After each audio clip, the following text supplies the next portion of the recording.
Hey everyone, welcome back to Mu the Motherland podcast. I'm Robert, and as always, I'm here with Marlene. Today, we're delving into something that's honestly fascinated me for years, the human aura. You know, that subtle field of energy people talk about, the one that's supposed to surround every living thing. It's got roots in so many ancient traditions, and I feel like it's one of those topics that just keeps popping up. Whether you're looking at old religious art or reading about chakras.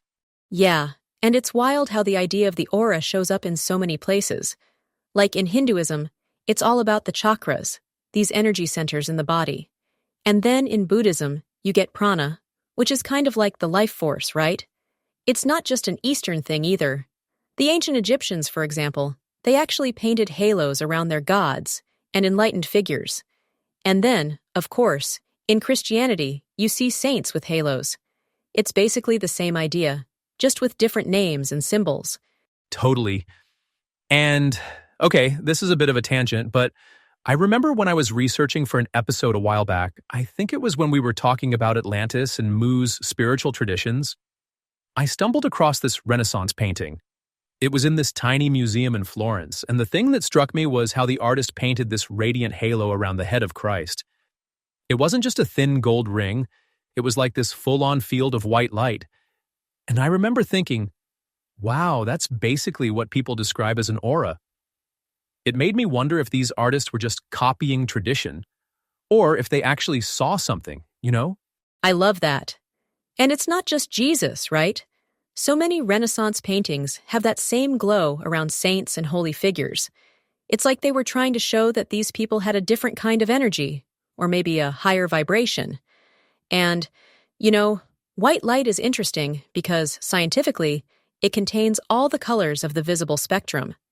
So maybe there's something symbolic there, like the idea that a spiritually advanced person embodies all the different energies or qualities. Yeah, and I mean, even if you look at the language we use today, we still talk about people shining or having a dark cloud over them. It's like, even if we can't see auras, we kind of sense them, right? Exactly. And I think that's why the aura has stuck around in so many cultures. It's this universal way of talking about someone's presence or energy, even if we don't have the words for it. And, as we discussed in some of our earlier episodes, especially when we talked about Mu and Atlantis, these ancient societies seem to have a much deeper understanding of energy fields, whether it was through crystals, sound, or just the way they built their sacred sites. So, let's get into the nitty-gritty. The aura isn't just one thing. It's made up of layers. Most traditions talk about four main ones. The physical layer, which is closest to the body and reflects your health. The emotional layer, which is all about your feelings. The mental layer, tied to your thoughts. And then the spiritual layer, which connects to your higher consciousness or soul. It's kind of like an onion, but, way more mystical. Ha ha ha, yeah, the mystical onion. I like that. And each layer can have its own color, right? So blue is usually about calmness and communication, red is more about passion and vitality, and green is tied to the heart. So love, empathy, that kind of thing. And these colors actually line up with the chakras, which is pretty cool. Like, the lower chakras are warmer colors, red, orange, yellow, while the higher ones are blue, indigo, violet. And then green sits right in the middle at the heart chakra. Yeah, and what's fascinating is how these colors can change depending on what you're going through. If you're stressed or sick, your aura might look darker or more muted. If you're happy or excited, it could be brighter. There's this story in Yogananda's autobiography of a yogi. He talks about meeting Mahatma Gandhi and describes his aura as this all-pervasive aura of peace and devotion. And it's not just Gandhi. He says the same about other spiritual figures, like Therese Neumann and Rabindranath Tagore.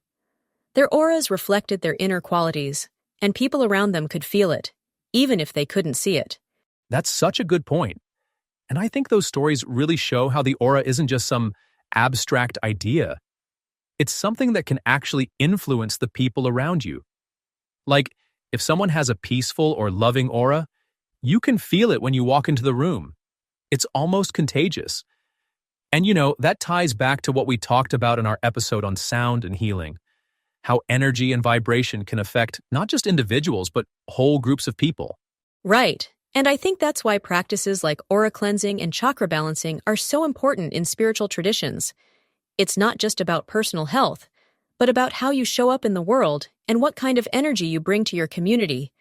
And honestly, I think that's something we could all use a little more of these days. So let's talk about the modern side of things. Aura photography has gotten pretty popular lately, especially with Kirlian photography. It's this technique that supposedly captures the electrical discharges around your body. Some people say that's your aura.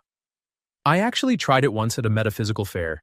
They had this setup where you put your hand on a sensor and then they took a photo that showed all these colors around you.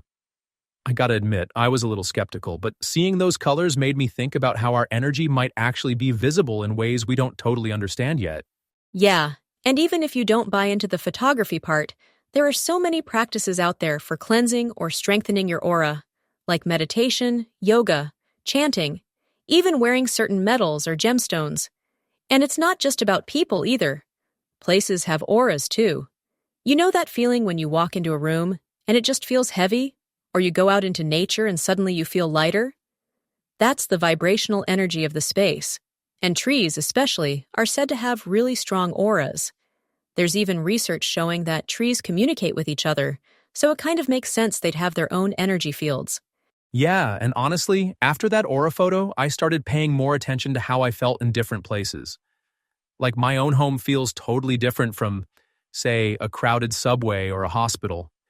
And when I'm out in the woods, it's like I can actually feel my own energy shift.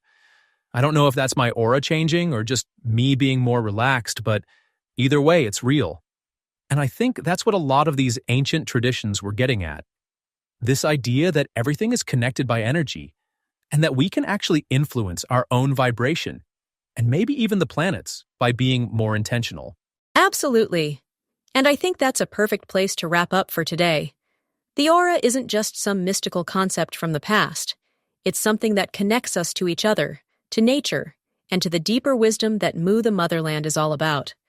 Whether you're into the science, the spirituality, or just the art, there's something here for everyone.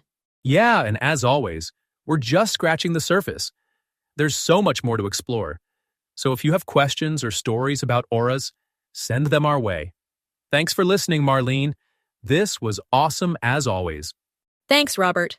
And thanks to everyone tuning in. We'll see you next time on Mu the Motherland podcast. Take care.